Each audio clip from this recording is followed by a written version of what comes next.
It's Tuesday, January 21st. I think we'll do it February 1st. 25% On each. Newly sworn in U.S. President Donald Trump suggesting last night he will slap 25% tariffs on Canada starting next week.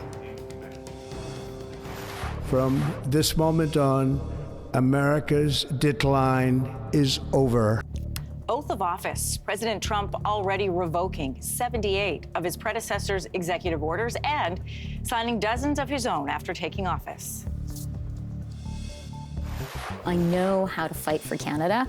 I know we need to fight for Canada. I have a plan to fight for Canada, and that's what we need right now. Forging ahead, Liberal leader hopeful Chrystia Freeland laying out her plans to handle Trump's tariff threats, the carbon tax, and the path forward. Today, cold. An Arctic cold. Environment Canada issuing warnings as several provinces deal with frigid conditions. Stay with us, Canada. Your morning starts right now.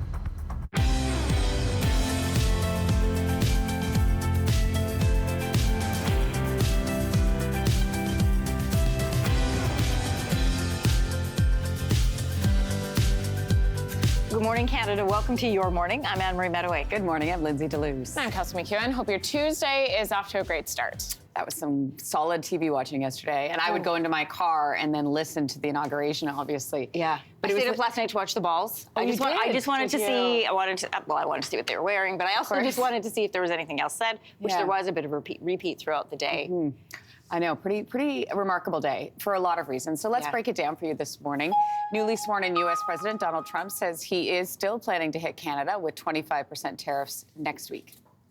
We're thinking in terms of 25% on Mexico and Canada because they're allowing vast numbers of people. Canada's a very bad abuser also. Vast numbers of people to come in and fentanyl to come in. President Trump is floating February 1st as the day he plans to slap both Canada and Mexico with tariffs. The president made those comments while signing unrelated executive orders at the White House. Donald Trump also saying he may consider imposing a universal tariff on all countries. We wanted to say to Canadians that, again, we have a plan. The plan is threefold. The first one is we will continue to work on preventing tariffs, and that's also... Foreign Affairs Minister Melanie Joly is reassuring Canadians there is a plan in place to respond to these potential tariffs. Joly says they will continue to work on preventing that. She is calling on all political leaders, though, across the board to stand united in this. And thirdly... And I've sent a direction to the LCBO, these tariffs come, to clear off every bit of U.S. alcohol off the shelves. Yeah, so Ontario Premier Doug Ford says if the tariffs are imposed, we should focus our support on our own wine and spirits. Following the inauguration, Doug Ford said there needs to be a clear mandate from the people of Ontario to respond to Trump's tariffs. The Premier previously said U.S. tariffs could cost 500,000 jobs in the province. Our energy provides the Americans the opportunity to be energy dominant, which is what we know they want. They simply would not be able to export as much as they do right now without being able to have Canada's backfill.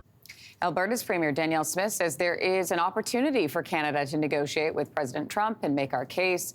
Premier Smith says we provide cheap energy to the U.S., which provides low-cost products to their consumers.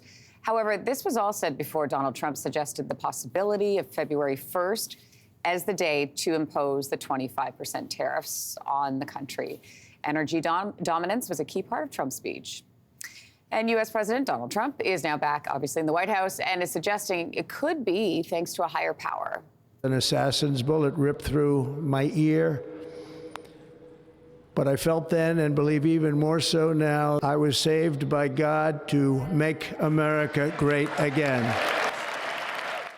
The 47th U.S. president sworn in for his second term in Washington in the same spot where his supporters staged the insurrection 4 years ago.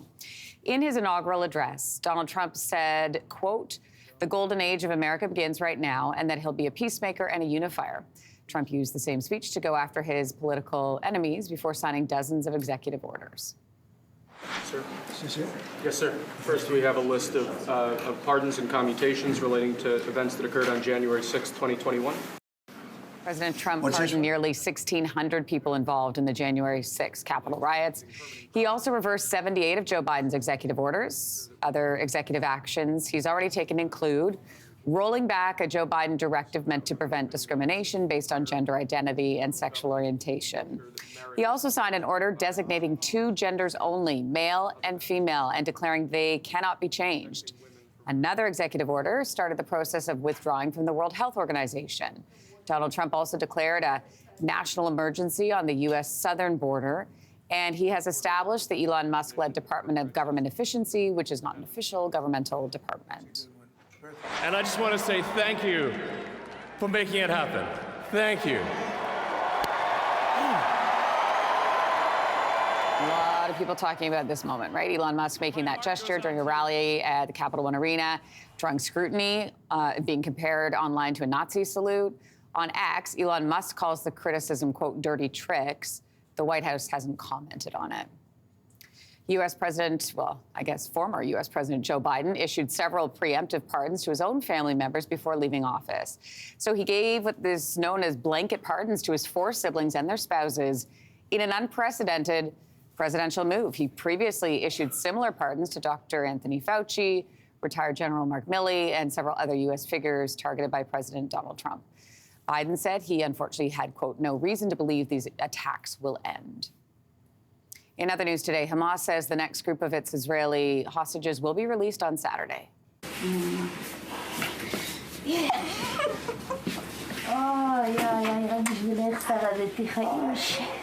A spokesperson previously said the second release would be a day later than expected. The first 3 hostages returned home over the weekend in exchange for 90 Palestinian prisoners. Hamas has said it will release 4 more hostages Saturday in exchange for Palestinian prisoners and detainees held in Israel. Former Finance Minister and Deputy Prime Minister Chrystia Freeland says she's the best person to deal with a second Trump administration. It is really, really important for Donald Trump not to sense weakness, not to sense that Canada can be bullied, not to sense that Canada will capitulate. He knows that I won't do any of those things, and that's how we get a good deal. The Liberal leadership hopeful is trying to separate herself from Prime Minister Justin Trudeau's record.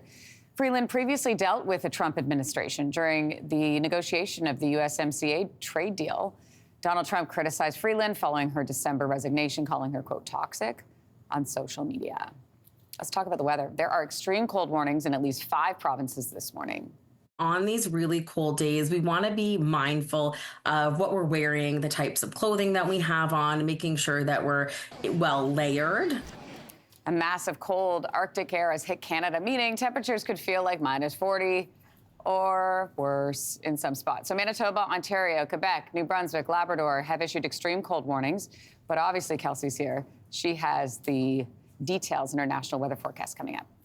Freezing January temperatures aren't dissuading art lovers, though, in Minneapolis. Thousands of people attended the annual Art Shanty Project over the weekend. So visitors can take part. It's an immersive art project inside, this is cool, converted ice fishing shanties. Cool. Very. The event has been going on for more than 20 years. It's never been too cold for locals to come and enjoy the exhibits.